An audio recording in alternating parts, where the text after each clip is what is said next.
Salut chers abonnés de la chaîne, cliquez pour gagner, j'espère que vous allez très bien. Alors dans cette vidéo, nous allons parler du combat invisible qui se fait actuellement. Le combat de la décentralisation, le combat de la centralisation contre la décentralisation. Et je vais vous montrer pire encore, des stablecoins décentralisés qui veut revenir sur les stablecoins centralisés détenus par certains échangeurs et sous le contrôle de certains États. Oui, ça c'est le premier sujet à développer.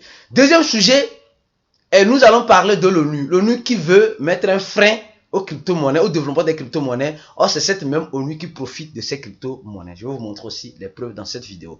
Je ne dis rien au hasard. Alors, si vous n'êtes pas encore abonné à cette chaîne, abonnez-vous rapidement. Et surtout, activez la cloche de notification pour ne rater aucune de nos vidéos. Si vous ratez nos vidéos, cela va vous rattraper sûrement demain. Pour être aussi informé à temps. Parce que les échangeurs sont en train de nous jouer aussi un sale jeu actuellement en ce moment. Parce qu'ils souffrent des sanctions. On avait déjà parlé dans cette vidéo. Les gens qui n'ont pas regardé, tant mieux. Alors donc, je reviens vous dire simplement, si vous voulez, vous voulez faire une publicité, vous voulez qu'on parle de vous, de votre projet, de vos services, etc.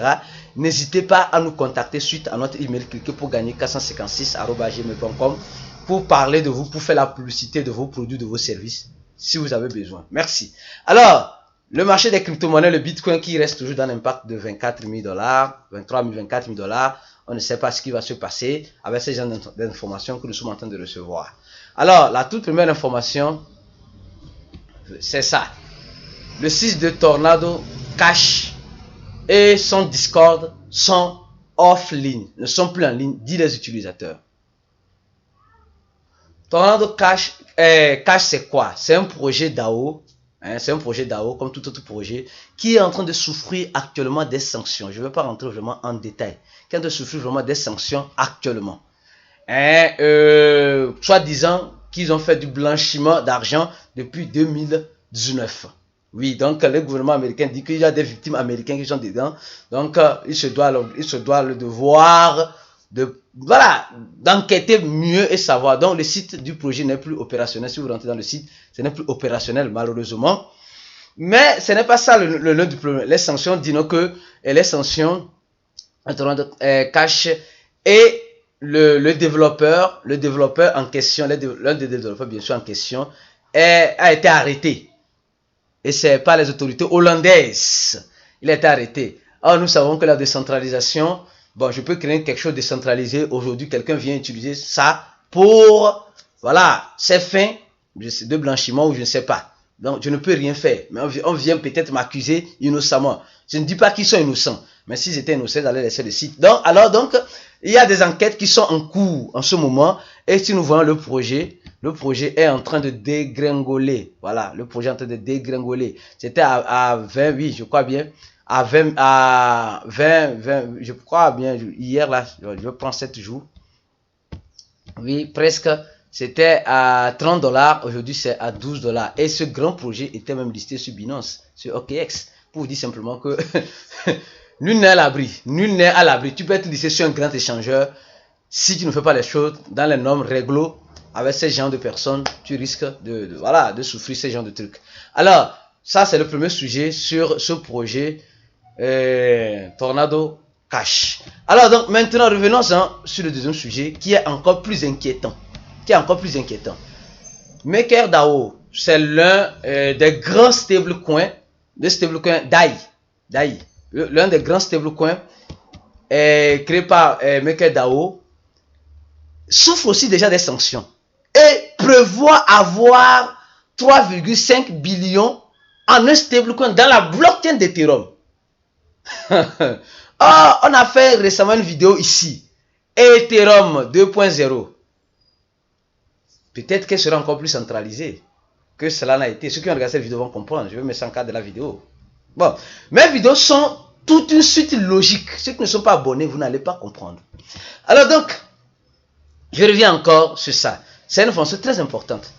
On nous dit, selon le fondateur de MakerDAO, qu'un des projets consolidé veut avoir 3,5 billions de dollars en un stablecoin qu'on appelle le USDC. Le USDC, c'est le USDC est un stablecoin pas décentralisé, mais centralisé, créé par la plateforme Coinbase. Et cette plateforme Coinbase, nous savons que c'est l'ami du gouvernement américain. Ça, personne va contredire cela parce que c'est elle qui déniche les gros contrats, c'est elle qui vend les gros, voilà, les bitcoins, entre parenthèses. Voilà, je ne vais pas rentrer en détail. Donc, le stablecoin DAI que nous connaissons, qui est un stablecoin décentralisé, veut maintenant avoir une parité avec un stablecoin centralisé. Ça n'a pas de sens. Bon, de toute façon, pour ceux qui... bon, je ne vais pas rentrer dans ces détails-là, pour ne pas donner mon point de vue trop personnel. Alors donc, nous savons déjà que il y a déjà, après la sanction de Rolanda Cash, peut-être c'est le tour de MakerDAO. Mais eux se préparent déjà à avoir une parité, une grande quantité de ces stablecoins-là en un autre stablecoin centralisé.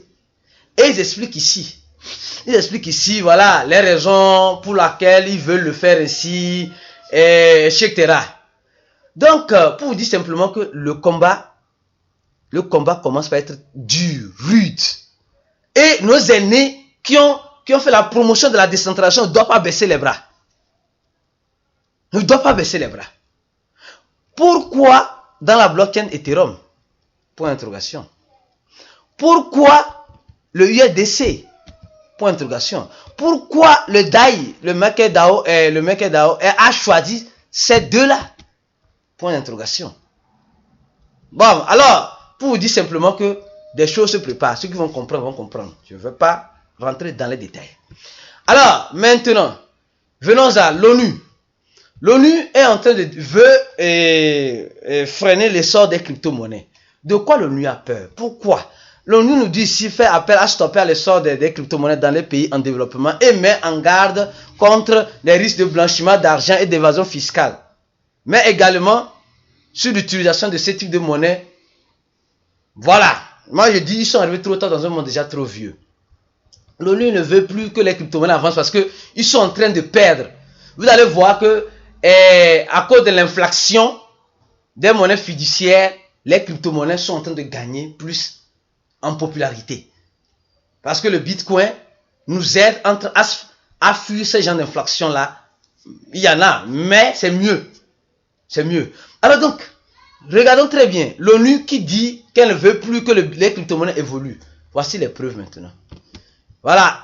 L'ONU, l'UNICEF, définition de l'UNICEF ici. Fonds des Nations Unies pour l'enfance.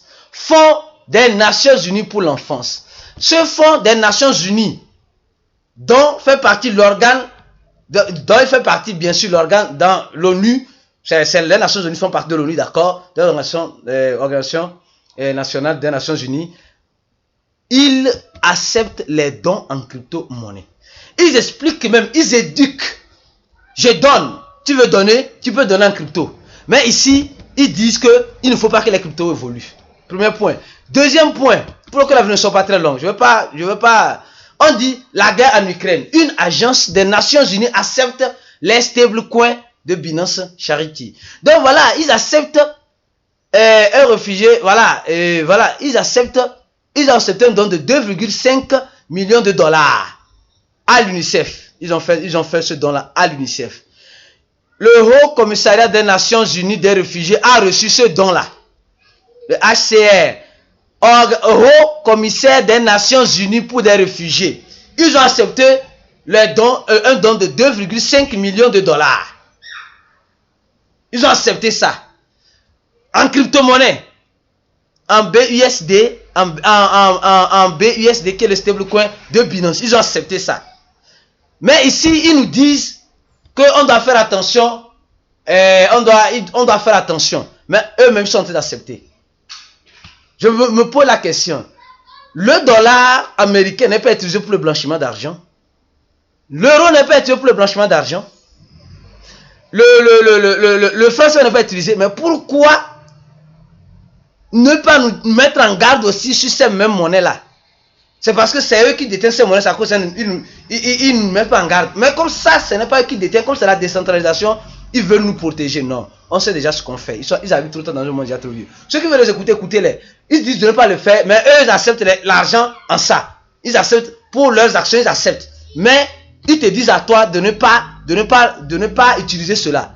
Les gars, soyez prudents. Soyez très prudents. Très prudents. Alors, je m'arrête là et on se dit à la prochaine. Donnez j'aime la vidéo. Elle a été très longue. À la prochaine vidéo. Ciao.